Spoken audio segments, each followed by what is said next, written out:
আসসালামু আলাইকুম, hi everyone, welcome to my another blog. Hopefully সবাই অনেক অনেক ভালো আছেন। আলহামদুলিল্লাহ আমরা তো বেশ ভালো আছি। আর গত 2 দিন আগের ব্লগের লাস্ট অংশটুকু আপনাদের সাথে শেয়ার করব। সেই দিন আসার সময় আমরা একই সাইজের 2টা পিৎজা নিয়ে আসছিলাম। আমার আর আলিশার আব্বুর মধ্যে পিৎজা চ্যালেঞ্জ হবে, কে 5 মিনিটের ভিতরে বেশি খেতে পারে। তো টাইমারের মধ্যে 5 মিনিট দিয়ে রাখলাম। এই তো চ্যালেঞ্জ শুরু হয়ে যাবে, নাও স্টার্ট।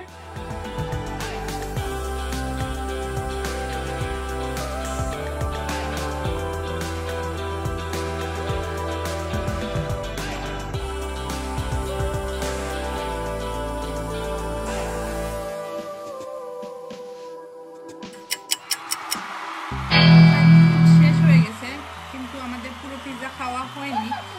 আমার লাইক 3 পিসের মতো আর ওনার 1 2 3 4 5 6 পিস আছে। তার পিৎজা চ্যালেঞ্জের বিজয়ীকে তুমি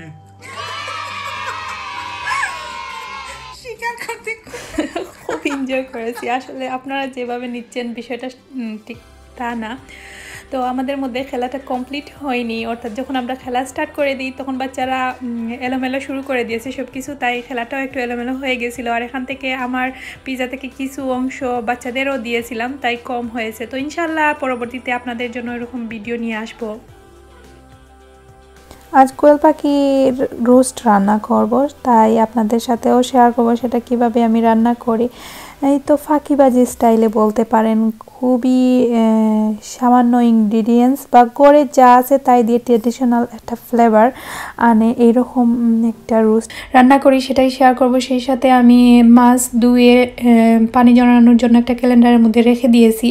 তারপর আলিশার আব্বুকে বললাম যে গার্ডেনে গিয়ে এই সরিষা পাতাগুলা তুলে ফেলতে, কারণ এই তো সরিষার মধ্যে ফুল এসে গেছে। আর গত ব্লগে থ্যাংক ইউ সো মাচ, একজন আপু এত সুন্দর করে কমেন্টস করবেন আমি কখনো ভাবতেই পারিনি। সেই ব্লগে আমি গার্ডেন নিয়ে কিছু দেখাইনি, তারপরও আপুটা খুবই সুন্দরভাবে আমাকে বলে দিয়েছে যে গার্ডেন থেকে এগুলা তুলে ফেলতে। সত্যি আমি আপনার কথাটা শুনেই কিন্তু এখন আমি এসে এই তো আলিশার আব্বুকে বললাম যে তুমি যাও গিয়ে গার্ডেন থেকে ওগুলো তুলে আনো, আর শক্ত হয়ে যাবে।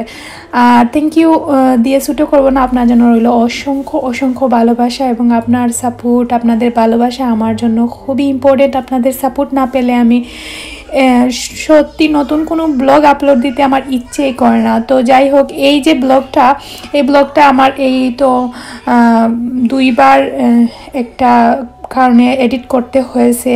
প্রতিদিন ব্লগ দিতে ইচ্ছে করে কিন্তু কি করব, বাচ্চাদের নিয়ে হয়ে ওঠে না। আর কি যে প্যারা সেটা বোঝাতে পারবো না, বাচ্চাদের নিয়ে ব্লগ করার বিষয়টা আর কি। তো যাই হোক, এখন আমি চুলায় হাঁড়ি বসিয়ে রান্না বাড়া স্টার্ট করে দেব। এখন আমি চুলায় প্যান বসিয়ে দিয়েছি, রান্না স্টার্ট করে দিলাম। তো এখানে পরিমাণ মতো তেল নিয়েছি, আর এটা হচ্ছে গিয়ে এই তো কোয়েল পাখির জন্য। তো এখানে আমি তেলের পরিমাণটা একটু নাড়া দিয়ে দেখিয়ে দিলাম কতটুকু দিয়েছি। তো এখন আমি এখানে কিছু বেরেস্তা করব পেঁয়াজকে, তাই পেঁয়াজ ভেজে নিচ্ছি। আর এটা হচ্ছে মাস্ট, খুবই ইম্পর্টেন্ট, করতে হবে যদি সেই ফ্লেভারটা পেতে চাও। তো সেই সাথে এদিকে এই বেরেস্তা হতে থাক আর আমি সেই ফাঁকে বাকি কাজগুলাও করব। অলরেডি হয়েও গেছে, আর খুব কেয়ারফুলি এই বেরেস্তাটা করতে হবে।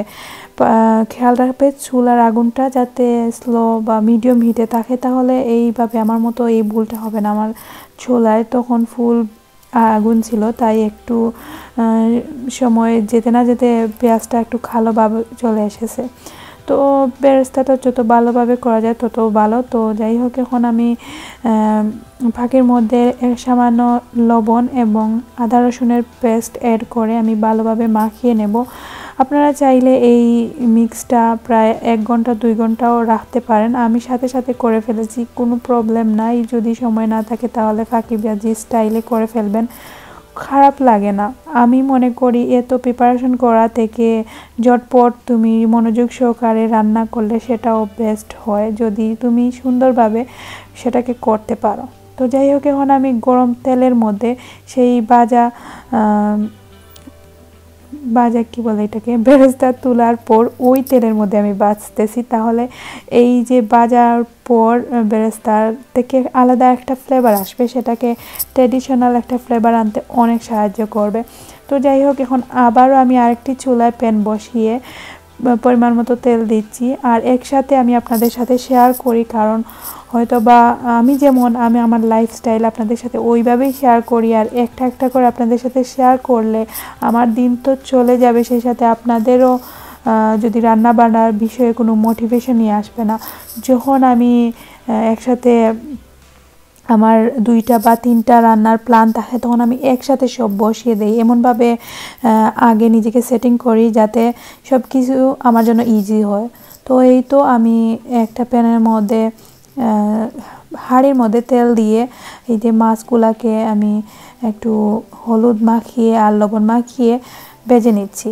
তো সেই সাথে আমার পাখিগুলাও হয়ে গেছে। তো এখানেও অনেক সময় নিয়ে ভাজতে হবে না, জাস্ট একটু হালকা ব্রাউন কালার হয়ে গেলে আমি পাখিগুলাকে তুলে নেব, কারণ পাখিগুলা বেশি ভাজলে শক্ত হয়ে যাবে, খেতে তেমন ভালো লাগবে না।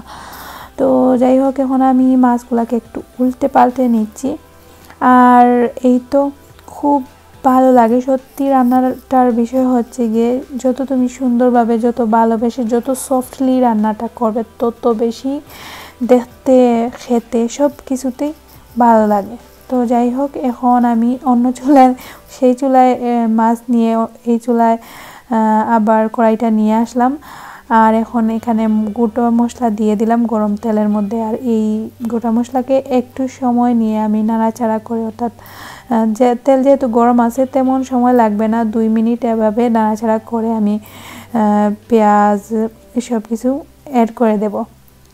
তো এইভাবে নাড়াচাড়া করার ফলে আলাদা একটা সুন্দর ফ্লেভার চলে আসবে। আর এখন আমি পেঁয়াজ দিয়ে দিলাম, সেই সাথে আমি আদা রসুনের পেস্টও দিয়ে দিয়েছি অলরেডি। তো এখন একটু নাড়াচাড়া করব। তারপর এখানে আমি সব ধরনের গুঁড়া মশলা দিয়ে দেব। এখানে আমি লবণ দিচ্ছি পরিমাণ মতো, আর এখন দেব হলুদের গুঁড়া 1/2 টিস্পুন এবং 1 টিস্পুন জিরে গুঁড়া, এরপর 1 টিস্পুন ধনিয়া পাউডার, 1 টিস্পুন মিক্স মশলার, আর হচ্ছে 1 টিস্পুন মরিচ। তো সব কিছু 1 চামচ 1 চামচ করে দেব। তো এখানে আমি আর এক্সট্রা কোনো মশলা অ্যাড করব না। আপনারা চাইলে এখানে আপনারা কাজু বাদাম পেস্ট বা জায়ফল জয়ত্রী বা ওই যে ট্র্যাডিশনাল ফ্লেভার পাওয়ার জন্য যে কোনো মশলা, রোস্টের মশলাও ইউজ করতে পারেন, এটা আপনাদের ইচ্ছা। কিন্তু আমি ওইভাবে করি, আর সেটা হচ্ছে খেতে অনেক মজাদার হয়। সেটাতেও প্রায় 80%-এর মতো যে বিয়েবাড়ির ট্র্যাডিশনাল ফ্লেভারের মতো হয় আমার কাছে মনে হয়। তো যাই হোক, আপনারা একটু ট্রাই করে দেখতে পারেন, যখন হাতে সময় নেই এভাবে করলে ভালোই লাগে। তো যাই হোক, এখন আমার এই দিকে মাছও হয়ে গেছে, মাছকে আমি তুলে নিচ্ছি। আর সেই সেম তেলে আমি কিছু রসুন দিয়ে দিচ্ছি, এখানে 1 চামচের মতো রসুন দিচ্ছি। আর পরিমাণ একটু নাড়াচাড়া করব একটু ভাজার জন্য। তো রসুনটা একটু লাল হয়ে গেলে আমি সেখানে পেঁয়াজ অ্যাড করব। তো এখানে আমি ব্লেন্ডার করা পেঁয়াজ নিয়েছি। ব্লেন্ডার না, আসলে ব্লেন্ডার করার সময় আমার হাতে থাকে না, আমি সচরাচর যখন এইভাবে কোনো কিছু মাছের তরকারি রান্না করতে হয় তখন গ্রেট করে নিই। তো যাই হোক, এখন এখানেও পরিমাণ মতো লবণ দিয়ে দিচ্ছি এবং 1/2 টিস্পুন হলুদের গুঁড়া, 1 চামচ ধনে পাউডার, আর 1 চামচের মতো মিক্স মশলা। আমার প্যাকেটের মধ্যে নতুন প্যাকেট এইমাত্র খুললাম, আর এখনও মশলার ভিতরে ঢুকানো হয়নি, তো একটু চারিদিকে ছিটড়ে পড়ে গেছে। তো যাই হোক, মিক্স মশলা দিয়ে আমি একটু ভালোভাবে নাড়াচাড়া করব এবং একটু পানি দিয়ে দেবো সাথে, যাতে ভালোভাবে মশলাটা খসে। সেই সাথে গুঁড়া মশলা দেওয়ার পর আমি সামান্য একটু পানি অ্যাড করব, তাতে মশলাটা ভালো খসবে, সেই সাথে পোড়া লাগার চান্সটা কম থাকবে। তো একটু পর আমি সামান্য পানি দিয়ে নাড়াচাড়া করে মশলাটাকে ভালোভাবে কষিয়ে নিয়েছিলাম। তো উপর দিকে যখন একটু হালকা তেল বেশি উঠবে, তখন আমি টমেটো আর কাঁচামরিচ ফেড়ে মাঝের দিকে ফালি করে রাখছিলাম, সেটা অ্যাড করে দিয়েছি। সেই সাথে আমি এই যে কি বলে সেটাকে সরিষা পাতা, আমাদের আঞ্চলিক ভাষায় যেটাকে লাই পাতা বলা হয়। তো সরিষা পাতা বা লাই পাতা যাই বলেন সেটা আমি এখন অ্যাড করলাম। অ্যাড করে আমি প্রায় আধা ঘন্টার মতো এখন জালে রাখবো, বা এর চেয়ে কমও হতে পারে। সেই সাথে আমার এদিকে পাখির জন্য যে মশলা সেটাও অলরেডি খসে গেছে। সেই সময় আমি এখানে একটা টমেটো আর 4টে কাঁচামরিচ কীভাবে ফালি করে মাঝের দিকে কেটে দিয়েছি যাতে খুব সুন্দর একটা ফ্লেভার আসে। সেই সাথে এখন আমি পাখিগুলোকে অ্যাড করে উপরের দিকে বেরেস্তাগুলো ছিটিয়ে দিলাম।